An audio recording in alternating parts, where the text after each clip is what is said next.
అందరికీ నమస్కారం. Welcome to MMC farming. అయితే ఈరోజు వెంకటాపురం సంతకెళ్ళి ఇక్కడ కనిపిస్తున్న 2 పొట్టేలు పిల్లలు తీసుకురావడం జరిగింది. ముందు వెళ్తున్నాయి. నెల్లూరు జిడిపికి సంబంధించినయి.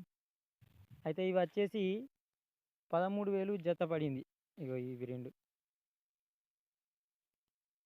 కొమ్ములు ఈ విధంగా వచ్చినాయి. వెళ్తున్నాయి కదా అవి 2.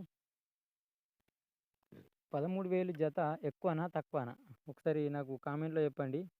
నాకైతే రీజనబులే అనిపించింది. ఎందుకంటే అంగట్లో విపరీతమైన రేట్లున్నాయి. ప్రతి ఒక్కరు ఈ యూట్యూబ్‌లో చూసి ఈ దందాలకు దిగుదామని చూస్తుర్రా బిజినెస్‌లకు? లేకపోతే పైసలున్నాయని దిగుతుర్రా అర్థమైతలేదు గానీ, ప్రతి ఒక్కరు నేను మినిమమ్ ఇప్పటికి ఇది మూడో బ్యాచ్ మెయింటైన్ చేయబట్టి, ఫస్ట్ ఈ 2 బ్యాచ్‌లకి ఇంతగానం పోటీ లేకుండే. పోయి 4,000, 5,000 కొనుక్కొద్దామన్నా దొరికిన పిల్లలుండే. ఇప్పుడు అదే 4,000 పిల్లను 6,000, 6,500 చెప్తుర్రు. ఇక 8,000కు ఒకప్పుడు 8 కిలోల కూర వెళ్ళే పిల్ల దొరుకు. ఇప్పుడు అసొంటి పిల్లలు కరువైనయి. ఏ పిల్ల పట్టు ఈ పిల్లని తీసుకపోయినా 8,000కి తక్కువ. అసలు 8,000 కాదు దీన్ని. ఈ ప్రెజెంట్ ఈ పిల్లనైతే 9,500 చెప్తుర్రు. 9,500 ఒక్కొక్కళ్ళైతే ఇంకా 10 కూడా చెప్తుర్రు. కిలోల లెక్క పట్టి చెప్పుకున్నా గానీ మనకు కిలోకి 1000 లెక్కేసుకున్నా గానీ 9,000 అంటే 9 కిలోలు, 10 కిలోలు వెళ్ళాలి మినిమమ్.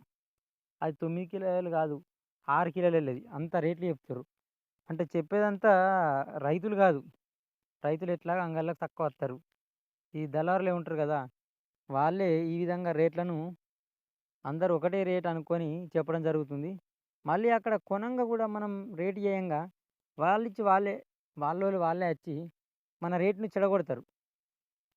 మనకు తెలవకుండా మనన్నే వాళ్ళంతా ఒకటే గ్యాంగు. అక్కడ మన యొక్క రేట్‌ని వాళ్ళు చెడగొట్టి, "ఏయ్! నీకింత ఇత్తా నువ్వు గంతకియ్యి" అని వాళ్ళకి వాళ్ళే రెచ్చగొట్టి ప్రయత్నం చేసి మనకు అంటగట్టే ప్రయత్నం చేస్తారు. సో, ఎవరైనా సరే సంతలలో ఈ పొట్టేలు పిల్లలు తీసుకునేవాళ్ళు చాలా జాగ్రత్త తీసుకోవాలి.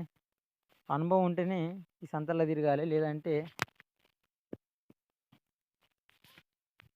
రైతుల దగ్గర తీసుకోవడమే బెస్టు. అండ్ ఇంకో విషయం ఏందంటే, ఈ బిజినెస్‌లోకి దిగేటోళ్ళు బాగా రిస్క్ తీసుకొని దిగాలె. ఎందుకంటే ఈళ్ళ బాగా రిస్కే ఉంది. చూస్తే అర్థమైతుంది. ఇప్పుడు నేను ఈ బ్యాచ్‌ల ఇప్పటికి 10 పిల్లలు చంపుకున్నా కదా! సో, మీరు కూడా కొద్దిగా రిస్క్ ఉంటది. పోయినా ఏం కాదు అనేటట్టుంటేనే దిగాలె. మళ్ళీ ఇదే పని పెట్టుకుంటే నడవది. ఆల్టర్‌నేట్ పని మాత్రం ఉండాలి.